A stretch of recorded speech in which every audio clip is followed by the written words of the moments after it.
heart of where innovation, money, and power collide in Silicon Valley and beyond. This is Bloomberg Technology with Caroline Hyde and Ed Ludlow.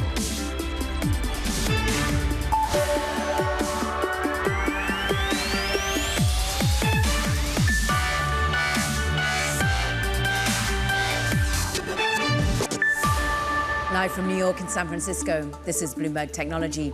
It's election day, and the tech policies and implications you need to know about on the last day of voting. Plus, Palantir shares jump as it posts record profit amid unwavering AI demand. And Apple Eye's smart glasses, we discuss the internal study codenamed Atlas as it follows Snap and Meta's lead. But first, we check in on these markets. As people head in person to the polls, we're currently up 0.9% on the Nasdaq. Big tech leading the charge today. Nvidia, Tesla on the higher side. And really, it is big tech that also drives from an earnings perspective. Ed, what are you watching on the micro? Yes, straight to Palantir. Shares up 23% in the session, on track for their biggest jump since February of this year, trading at an all-time high. What's astonishing is, like, out of nowhere, this is a company with $114 billion market cap.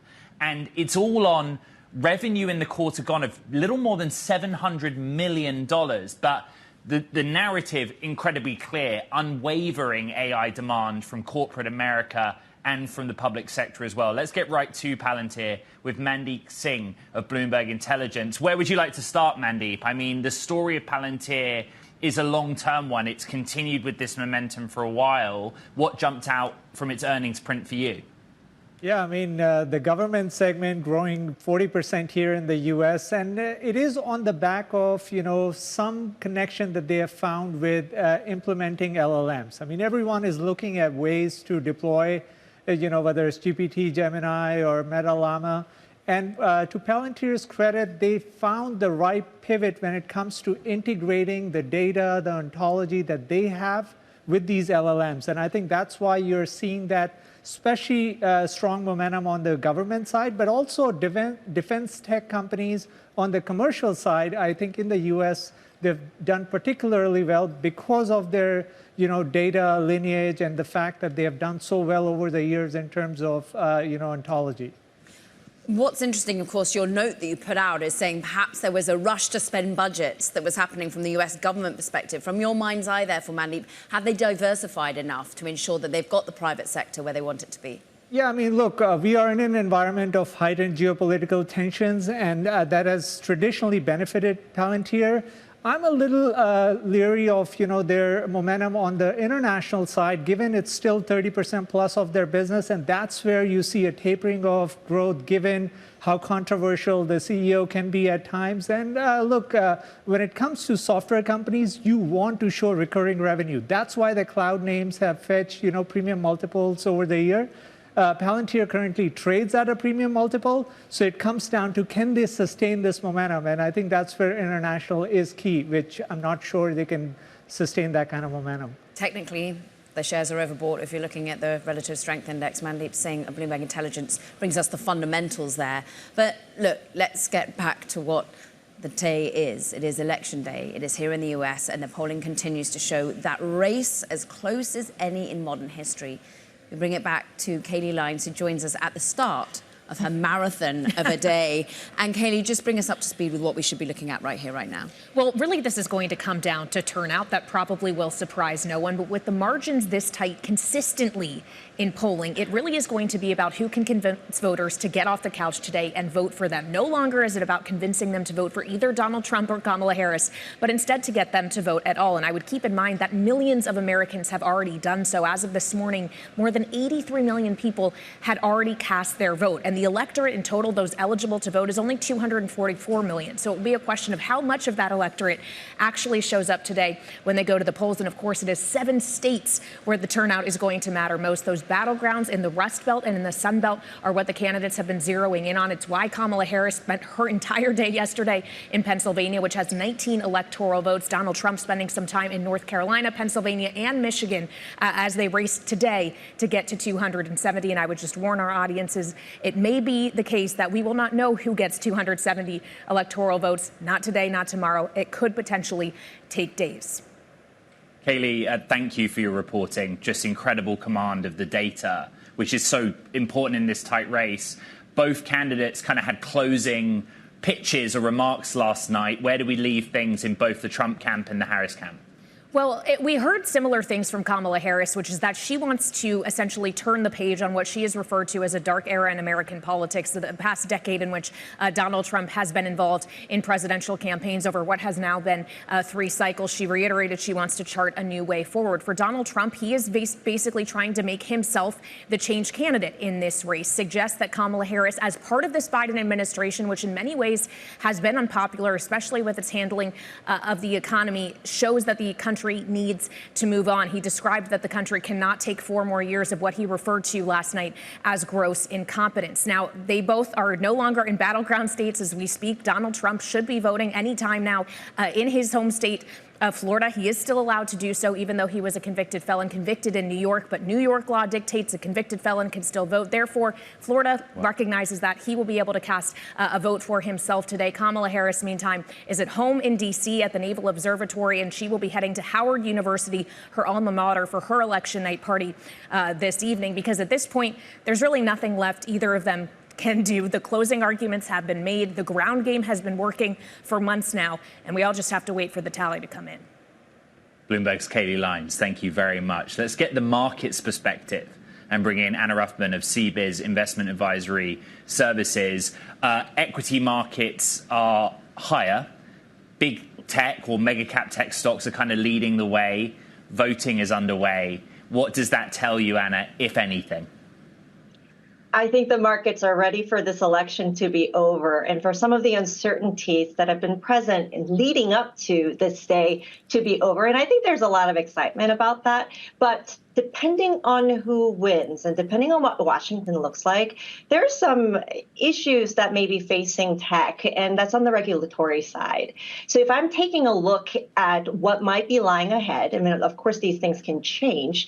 There are I would put them in 3 buckets. One is that things that are pretty known, that Washington is a consensus on. And that one thing is national security.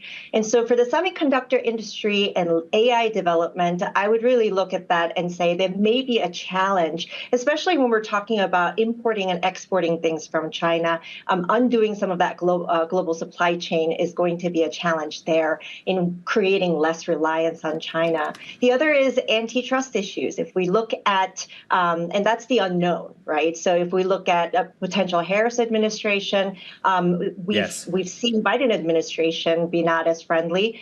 Trump administration, I think there's assumption that they're going to be more friendly, especially with the Republican Party. But it's not always the case, because we have a case while Trump was president between 2016 and 2020. Everybody remembers Time Warner and AT&T Enterprise, right? Anna, just real quick, we're kind of zeroed in on this presidential race. Yeah.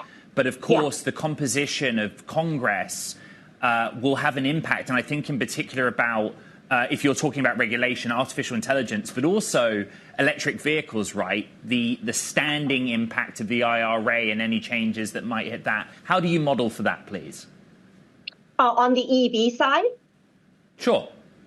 On the EV side, I think there's what we've established as what Congress would want, right? But so if you have a Democratic sweep, it's going to look one way. If you have a Republican sweep, it's going to look another way. But I think the American people have sort of spoken through sales. I mean, if we look at Tesla, for example, I mean, Tesla did really well, but in terms of volume sales, it was down. Right. If you look at Ford and GM, their EV sales were down. So I don't know if Washington is going to continue to demand, depending on who, especially for the Democratic Party, continue to demand that kind of regulation. But the American people might just not be for it. So I'm not entirely sure if it's going to shake out the way we might project. Tesla, of course, one of the leading points contributors to the NASDAQ on the day, at least, Anna. The leading is NVIDIA. And I just want to ask you a little bit more about the semiconductor industry and what you're trying to factor in terms of future policy there, whether it be with China or whether it be building here in the US. Yeah, I think with AI, that's the national security bit that I was talking about before. I think the building here in the US is going to take a very long time. So I think that we're not going to see that tomorrow or next year, or frankly, even in the next 4 years, whoever is the president, what Washington might look like. So I think with NVIDIA and AI, the chips and the import and export controls, that's going to be a big topic probably for the next 10, 15 years. Have you been worried in any way about potential change of course when it comes to the subsidies, the support here in the US for the chip sector building in the US? Has that changed any of your investment assumptions? It doesn't worry us. I mean, again, this is going to take a long time. It actually makes us excited because it actually takes the risk of relying too much on Taiwan and South Korea, and it brings it in here. But now that also then you have to question, is that going to increase the cost of production here? Because it is essentially a little more expensive to make things here. And that actually opens up the door to other discussions here that may not be tech related per se, but everyone who uses tech. And indeed, monetary policy related, if we are indeed talking about inflationary pressure. Anna Rathman, so good to have you on this day, CBIZ Investment Advisory Services. Meanwhile, we want to keep an eye on other chip-related stocks today because the key contributor to the downside in terms of points on the Nasdaq 100 is NXP today. Why? Its earnings. And we saw overall that it was underwhelming, to say the least. We're falling the most since July. Issues with the car industry in particular. We saw the fourth quarter sales and earnings forecast disappointing because of that slowdown in automotive customers and indeed, Ed, weak industrial demand too. Okay, coming up on the show, details on the survival of Elon Musk's $1 million sweepstakes. That's next. This is Bloomberg Technology.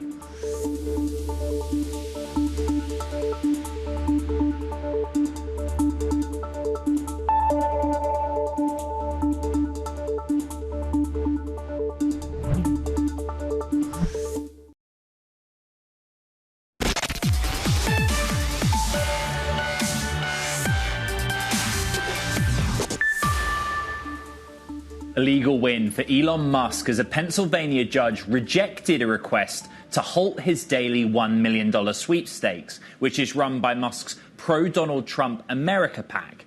Bloomberg's Chris Dolmetsch on the ground for us. And Chris, I think we've covered this over the course of a number of days or weeks. And at the heart of it was what is the legal issue here? But just bring us the latest of what the judge decided in the moment about this sweepstakes. So, yeah, hi. The judge had a 6-hour hearing with the DA of Philly, Larry Krasner, on the stand for a few hours, and the treasurer of the PAC. And almost immediately after rejected the DA's request for an immediate order that would have halted the PAC. He didn't explain his reasoning. He said he's going to put out an order, an opinion momentarily that'll explain his reasoning. But the DA had contended that the giveaway violated state lottery laws and also consumer protection laws because it wasn't protecting the confidential personal information of the people who won the prize. The PAC had contended that it actually wasn't a lottery at all. It was actually, these people were given employment contracts for their time as spokespersons for the PAC. And they kind of said they were being put through the ringer, so that's what they were being compensated for. And in fact, the treasurer of the PAC said on the stand that he was surprised to hear Elon call it a random giveaway because he said it wasn't. These people were being compensated for their time. So that leaves us precisely where, Chris, because I suppose there's more transparency on actually what this was all about and sort of paid spokespeople, but ultimately we're off the hook from a legal perspective. For the most part. Now, the DA continued to pursue damages, and he made it clear that he was going to seek more money. I mean, this is an emergency injunction motion. So, and for the most part, like you said, it's kind of moot. The giveaway is over. They said they weren't going to give away any more money. So Elon last week tried to get this moved to federal court. This is why it took so long. The DA only filed this suit a week ago, and it was supposed to have a hearing on Thursday that got canceled when Elon tried to move it to federal court, and then it got punted back to state court. So for the most part, this lawsuit is kind of over for the moment. And Elon was kind of victorious, even though ostensibly, he lost his attempt to move it out of court. Bloomberg's Chris Dolmetsch on the latest. We thank you. Now, look, Silicon Valley heavyweights such as Elon Musk, they've made a significant impact on this year's US election. But our next guest says that tech's involvement began long before the 2024 decision.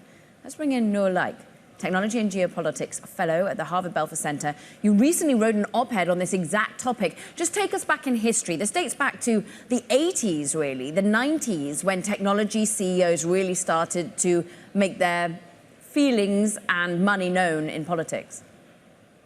Hi, Caroline. Yes, our current age of tech really began in the 1980s with the arrival of the desktop computer. And then in the 1990s, e-commerce took off, and now we're in sort of the third act of this age in terms of AI and, of course, the space race. But from the very start, from the 1980s, Silicon Valley's players, many of whom are still the same today as they were then, so people like starting with Steve Jobs and right through to Bezos and Musk, started becoming politically active in the 1980s and engaging with government in terms of the kind of changes they wanted in terms of regulation, investment, and also the idea of government as a customer. I suppose what potentially has changed here is that one of them might well take a very leading role in an administration if indeed Trump does get in. I'm talking about Elon Musk. But moreover, we're getting more transparency about their roles. Is that because of the way they're self-identifying, or is that because of the age of social media? Are we able to find these things out?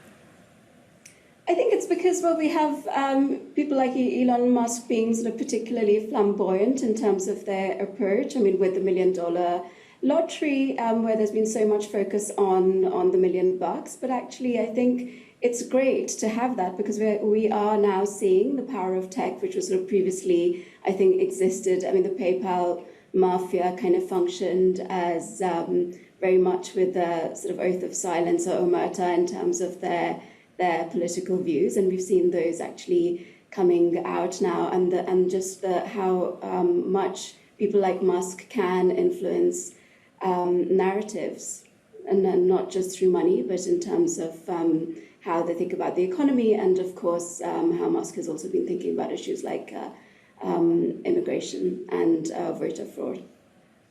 Now, in your research, have you found specific evidence that an endorsement from a technology leader like Musk or an appeal from leaders in technology to actually go out and vote translates to that action by the electorate and the voting base? I think it does have some impact. The very first Silicon Valley election took place in 1992, when Clinton actually went out to woo Silicon Valley because he wanted the Democrats to be seen as a pro-business, pro-tech party.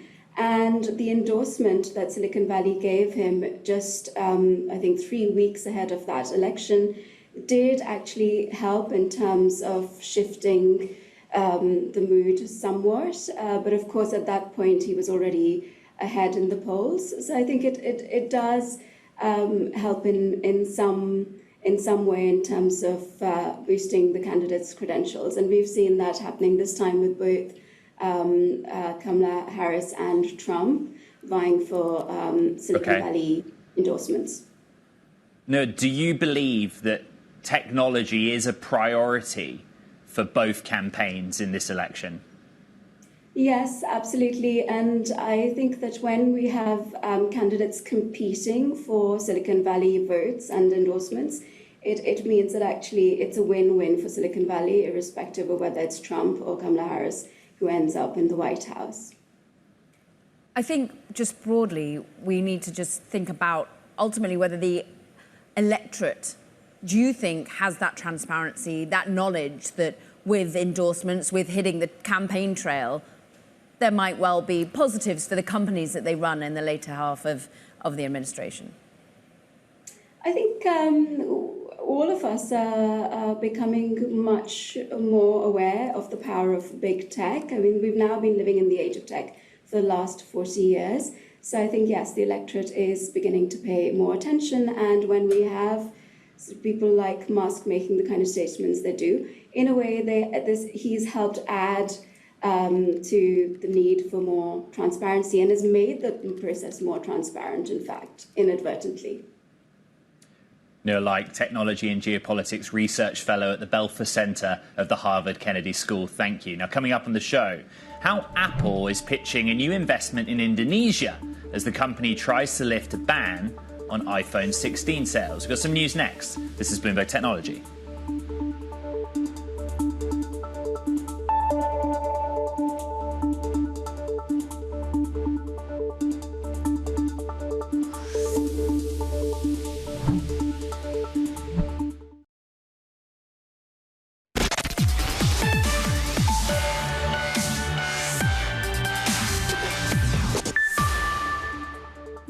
Time now for Talking Tech. And first up, Nintendo slashed its full-year outlook after reporting its fifth straight quarter of profit declines. It also cut expectations for Switch console sales.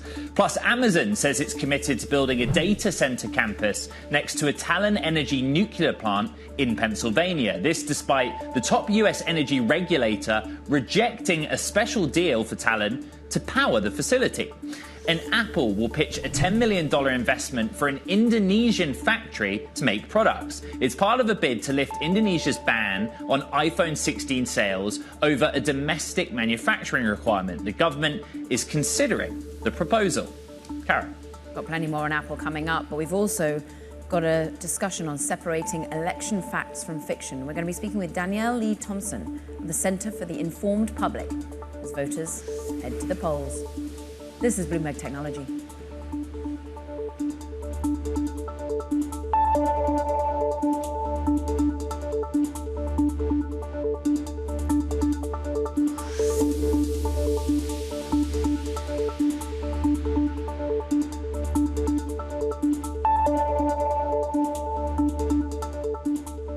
Today, election night is here. Trust Bloomberg for up-to-the-minute results as the races for the White House and Congress are decided, as well as detailed analysis of what it all means for the economy, markets, geopolitics, and more. Tune in at 5 p.m. Eastern for an extended balance of power leading into full team coverage at 7 live from the battleground states and Harris and Trump HQ. It's election night on Bloomberg. Context changes everything.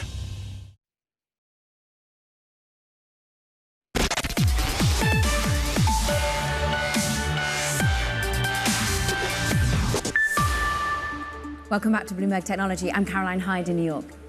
And I'm Ed Ludlow in San Francisco. Let's get a quick check on these markets. We, of course, see people lining up, willing and wanting to be able to cast their votes today at the election polls. I'm looking at the Nasdaq 100 up more than 1%. In fact, we're seeing big tech leading the charge. Bitcoin on the higher side as well. So we're seeing that as some sort of proxy, as many feel, for potentially a Trump administration coming in, and one that has shown significant support of cryptocurrencies here in the United States. But I'm looking at an ecosystem that is led higher on the tech side, also by earnings, fundamentals. Palantir still showing that the AI demand is resilient and in many ways unabound. We're up more than 22% after the numbers are a beat and raise for Palantir. Particularly strong growth here in the United States. Super microcomputer, look, we get some numbers after the bell today, but for many, it's not going to be about the numbers that they show. And in fact, we are expecting more than 200% increase in their sales for this particular fiscal quarter. But people want to know what on earth is going on with the DOJ investigation. What on earth happened in terms of them losing their accounting, and what on earth about overall the focus on these businesses and transparency around Supermicro. I'm looking at Trump Media, though, DJT up 15%. 7 out of the last 8 trading days, Ed, we've seen double-digit moves, quadruple the volatility that we see for Bitcoin. This, again, a proxy on Trump and a win. Ed. Okay, a story that broke late last night. Predictions betting platform Polymarket has been paying US-based influencers to promote election betting on the site, even though it's barred from letting anyone in the country use the tool to place wagers, including on today's presidential race. Bloomberg's Margie Murphy broke the story and joins us now. What did you learn? Yeah, so I think a lot of people may have seen Polymarket across their social media. There's just been a flurry of memes and graphics showing Kamala versus Trump with a landslide to Trump. And so we'd heard that Polymarket had been reaching out to US-based social media influencers, saying, look, we'll pay for, we want to sponsor any of your political content. And that happened in September. And since then, that's when we've seen this kind of rise of Polymarket partners. And we learned that basically, even though Polymarket isn't supposed to be targeting a US audience, they're really going for, they want the eyeballs from the US, and they've been basically picking up with any social media influencer who's based in the US, not raising any concerns about the fact that their audience is US based, and saying kind of just go for it, please, like flood your audience with adverts for our market, and really encouraging people to get on and trade, even though technically they're not supposed to be doing that. Let's talk about whether or not it is indeed trades they want, or whether or not Polymarket predictions betting platform also brings data for many. Is their counter-argument that they just want eyeballs, people to come to the service, even if in the US you're barred from making any particular bet? Right. So the argument is, the Polymarket spokesperson said to us, 99% of people are just coming to the website to view it as a news source for them, and only 1% actually place trades. And that's interesting because the way that it's been shown on social media, the way that influencers explained to us how they were asked to present themselves is very much like polling data. So when you look at these social media posts, it looks like you're viewing poll data. So if this 1% who are based outside the US are the ones who are actually making these trades and creating this data, that means you're seeing kind of predictions from people who are outside the US, except it looks like a poll. And polling data is not supposed to have information from anyone outside of the US. So it's a little bit manipulative for people who may not understand that it's predictions betting, because it really does look like poll data. Meanwhile, the ads asked viewers whether they were voting on Trump or Harris and telling them, don't trust the polls, trust the markets. Fascinating story. Go read it. Margie Murphy, we thank you on all things Polymarkets. Meanwhile, in a presidential campaign marked by what seems amplified divisive rhetoric and rumours, many are working to combat misinformation, separate fact from fiction. Danielle Tomson is with the Centre for an Informed Public, which focuses on translating research about misinformation into policy. You join us now. And Danielle, there is a feeling of amplified divisiveness, but is that feeling a reality? Good morning, Carolyn. Thank you for having me on the show.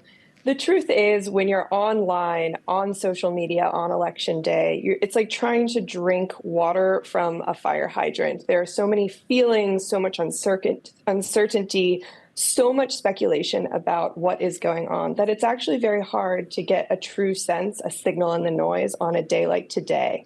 So that's something that it's hard to tell exactly. We're trying to sift through all of the rumors that are happening to get a sense of what's going on. Danielle, we've reported on this program in recent days about how, for example, US cybersecurity officials are trying to reestablish some trust with the voting base. Have you any sort of data research study that tells us how in this election, literally today in 2024, misinformation and voter distrust will be a factor relative to elections in the past? Absolutely. So something that we have to understand that is unique about this election in general is that so much of the American public is primed to mistrust election results on the Republican right. So we think of it as kind of like the 3 C's right now. There are people out there who have convinced the American public that this election won't be safe, although it overwhelmingly by officials, it is safe.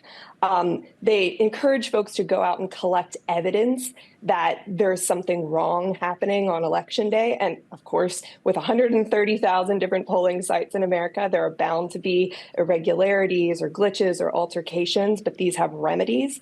And then finally, people will go out and try to contest the election results or processes or procedures legally or politically after this. So yes, it is true there is increased mistrust, particularly among or almost predominantly among Republicans. Democrats tend to trust elections. Okay. And we're going to see some of that play out online.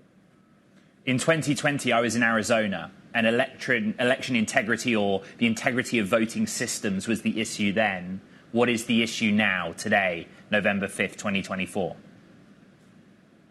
We've seen a couple themes emerge during early voting and during today. Some of those were around alleged fraudulent voter registration forms.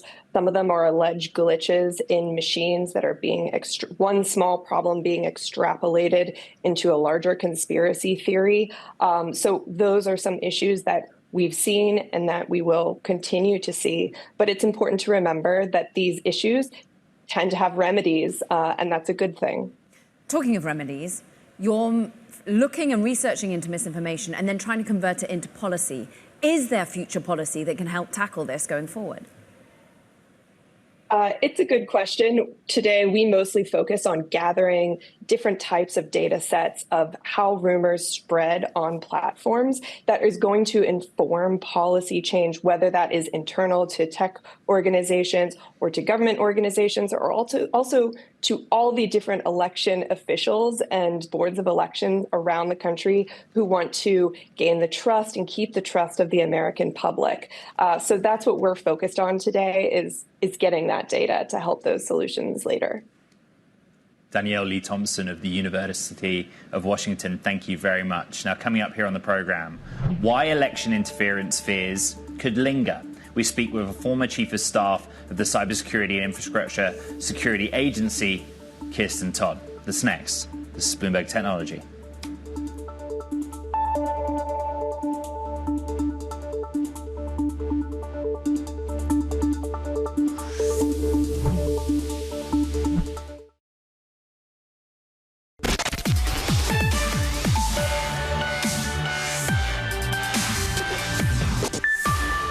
Voters heading out to the polls, top of mind is security and alleviating fears of election interference for what could be a hotly contested outcome. Joining us to discuss is Kiersten Todt, former chief of staff of the Cybersecurity and Infrastructure Security Agency, also now president of creative agency Wondros. And look, we rely and go to your CISA and cyber readiness expertise here because we understand the misinformation concerns. We were just talking about them with our previous guest. Give us the facts that this is resilient, that we are safe. We are safe. So while elections themselves are political, election security is not.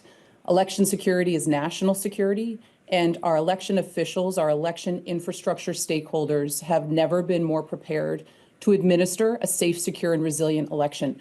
What's important to note is that after the 2016 election, elections themselves became critical infrastructure, which means that we determined as a federal government with industry that elections are critical to how we function as a society. Therefore, additional resources have been allocated to all of the state and local officials that are have actively prepared for and are now administering these elections. Can you give us exact details of, resource is one thing, but actual practices, ways in which we know and can trust in the systems that exist? So first of all, we have to look historically. So since the beginning of 2023, the federal government has worked closely with state and local officials to conduct physical assessments of election systems, importantly, to run almost 200 exercises that prepare these individuals and these communities in these regions for different scenarios that may come into play. It's also important to note that elections are not connected to the internet, therefore giving it a different level of resilience. And what's also very critical is that 97% of registered voters are in jurisdictions with paper records, meaning we have this backup and this resilience for audits, et cetera. Kiersten, last night, US intelligence agencies issued a joint statement that in our reporting we say is unprecedented, warning that adversaries, Russia being at the forefront of it, have stepped up efforts to disrupt this election. Calling on your experience and your time in relevant agencies, why is that significant? Well, what we know is that our foreign adversaries are absolutely conducting malign influence operations that have two real goals. The first is to undermine the confidence of Americans in our democracy. And the second is to sow discord, to just pit Americans against one another when there's actually nothing there. But what is critical about this election is we're seeing the federal government work across agencies to put out these joint announcements and to get this information out as quickly as possible. This is a big difference from where we were in 2016, 2018, 2020, 2022. It's improved each year. So actually, the more that we hear about this, the better, because there is information that we are being able to communicate to voters to say, be aware of this, so that we're creating a more educated electorate. Through cybersecurity, what are the biggest vulnerabilities that a voter today, of all days, might face throughout the day? Where is this manifesting itself for everyday people? I worry less about cybersecurity. I worry more about just people's confidence in the system. There's never been a more important time for individuals, for citizens to believe in the resilience of this nation, to believe in our ability to conduct safe, secure elections, and to be personally resilient. And each voter has accountability and responsibility in this moment to get the right information. State and local election officials are the trusted sources for information. If a voter has any doubt about anything, to go, typically they're on websites, vote.gov can direct you where to go. But it's really important that individuals and voters find this information to be secure. Kiersten, bear with us. Former President Donald Trump is speaking in Palm Beach, Florida, where he's cast his vote. In force. So we'll see how it turns out. But it seems that they have really shown up in force. I just got a call from Dan Patrick in Texas. He said they've never seen anything like it. It's been very good. Was there, looking back, is there anything you would do differently about your campaign? Anything you regret about entering this campaign? Look, regrets. You always have regrets. I can't think of any, to be honest, to use her expression. I can't think of any. I ran a great campaign. I think it was maybe the best of the three. We did great in the first one. We did much better in the second one, but something happened. And this was the best. I would say this was the best campaign we ran. President Trump, do you accept the possibility that you and Vice President Harris both might not get to 270 electoral votes by the end of tonight? It should never happen. A thing like that should never happen. This election should be over. They spend all this money on machines. And frankly, if they'd use paper ballots, it would be over by 10 o'clock. And by the way, the paper ballots would cost 8%. It would be 8% of the cost. If they would use paper ballots, voter ID, proof of citizenship, and one-day voting, it would all be over by 10 o'clock in the evening. It's crazy. They use these very expensive computers, and I'm hearing in Pennsylvania they won't have an answer till 2 or 3 days from now. I think it's an absolute outrage if that's the case. Now, maybe it'll be later, but it's paper ballots in France. They went paper ballots because the mail-in was not working. It was corrupt. And in France, they went paper ballots. And at 10 o'clock in the evening, they had 37 million votes counted and done. They had a winner, they had a loser. And in this country, I mean, I'm just hearing that in certain states, it's going to be a long time. And it won't even be close. It won't even be that close. They say, I'm going to win the state. But it's going to take a long time to certify it. Could you see a world where you don't declare victory tonight? Yeah, I mean, I'm hearing the same things that you're hearing. I'm hearing states where I'm up by a lot, but they won't have a final number for a long time. What are your plans for tonight in terms of watching the results and so forth?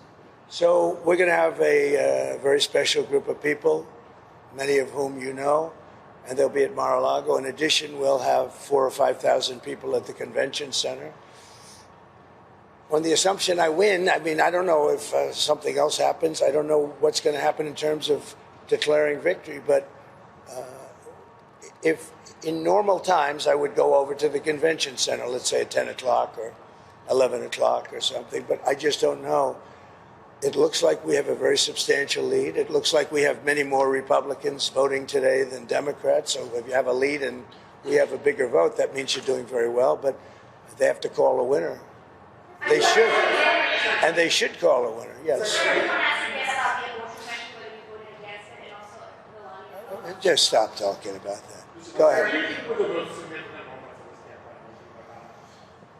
Oh, I don't know. I was honored to get Joe Rogan last night. I mean, Joe Rogan's a big deal. He's a very respected person.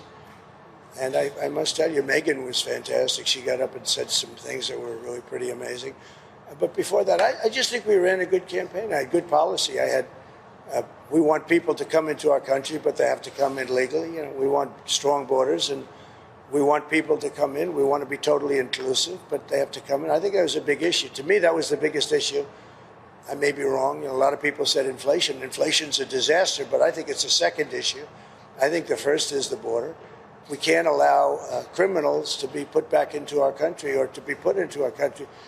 So you have 13,000 plus murderers allowed to roam in our country. Not going to be allowed. They have to go. You have drug dealers. You have terrorists. You have a tremendous amount of people that should not be in our country, and we need strong borders in this country. And I think people are voting. And I think it's personally, I think it's a number one issue. We'll see how it pans out, but I think it's a number one issue.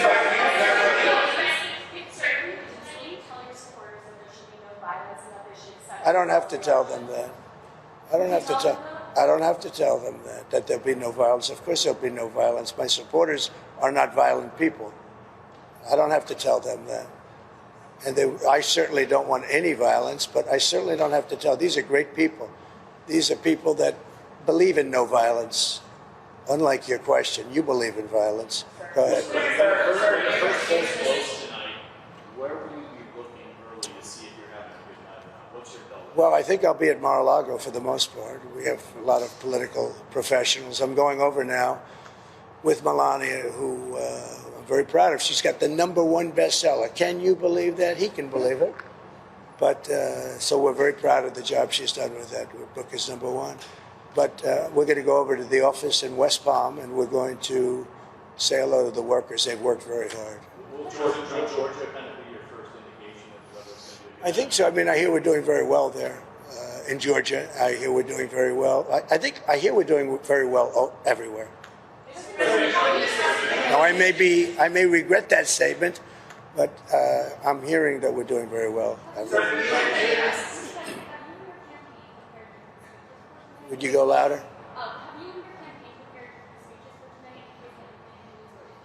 No, I haven't prepared a speech. No, I did speeches last night, all day long, all night long. At 2:00 in the morning, we left, and we did a lot of speeches. You can probably tell. No, I don't have to do that. You know, I'm not a Democrat. I'm able to make a speech on pretty quick notice. If I win, I know what I'm going to say, and I don't even want to think about the losing part. I would like to tell all of the people that are online to stay online. We have tremendous Republican lines, and I've been asked actually to say it. It takes a while. I'd like to just make the statement that I'd like the Republicans to stay online. Democrats, if they'd like, they can leave. But I'd like the Republicans to stay online. Any additional pressure today, given criminal cases against you that would proceed if you lost or go away from one? I have no pressure whatsoever. I'm winning big cases. Those cases are all being won. The biggest case was the Florida case, and it's been won. I appreciate your nice question. Sir, you and Mrs. Trump have been doing No this pressure whatsoever. for 9 years. Regardless of what happens tonight, is this your last campaign? Are you done after this? Yeah, I would think so. I would think so. How do you feel about it? Sad and very fulfilled. I think we're going to have a very big victory today. Mrs. Trump, how are you feeling? Very good, thank you. Thank you. If you win, do you have a plan in place to start naming staff and Yeah, officers? we're already a transition team, but I don't like talking about that until I find out how we do. I mean, So how does that sort of prevent from Iran and sort of assassination attempts? So because J. Crew became non-structured, right? Well, it doesn't. Look, we're not looking to do damage to Iran, but they can't have a nuclear weapon. So, my terms are very easy. They can't have a nuclear weapon. I'd like them to be a very successful country, but they just can't have a nuclear weapon. Does it change the way you live? All the threats? Well, I think Secret Service has been a little bit tougher, to put it mildly. I see more machine guns than I've ever seen in my life. We're surrounded by, I feel very confident with Secret Service. I think they've stepped up. Look, for a long time, they didn't give us the help. They didn't give us the assets, as they say, the manpower, woman power. They didn't give it to us. And we'd have rallies. You saw the rallies, 50, 60,000 people. And I'd have less people than Joe Biden, who had 5 people show up. And I'd have 55,000 people show up, and I had fewer people than him. So they should have done a much better job. And frankly, the president should make a very strong statement to the outside world. Because how are you feeling about your team as we head into the last day? I think my team is incredible. Look, they say it's the best run campaign they've seen. Some people said it's the best run campaign they've ever seen. But in order to make that stick, you have to win. How do you feel compared to your past campaigns? Are you more confident now than you were about your team than you were in the last 2 races? My team, I'm very confident in. Many of them are the same players. As you know, Susie, a lot of the people are the same players. They've been very good. Mr. President, Oprah said at Kiersten rally last night, quote, if we don't show up tomorrow, it is entirely possible we won't be able to count the ballot. Well, I think it's ridiculous. Oprah, I was on her last show, or one of her last shows, and they picked the biggest people and all of that, and made a big deal. And I'm disappointed. I think Oprah's become a major divider in our country.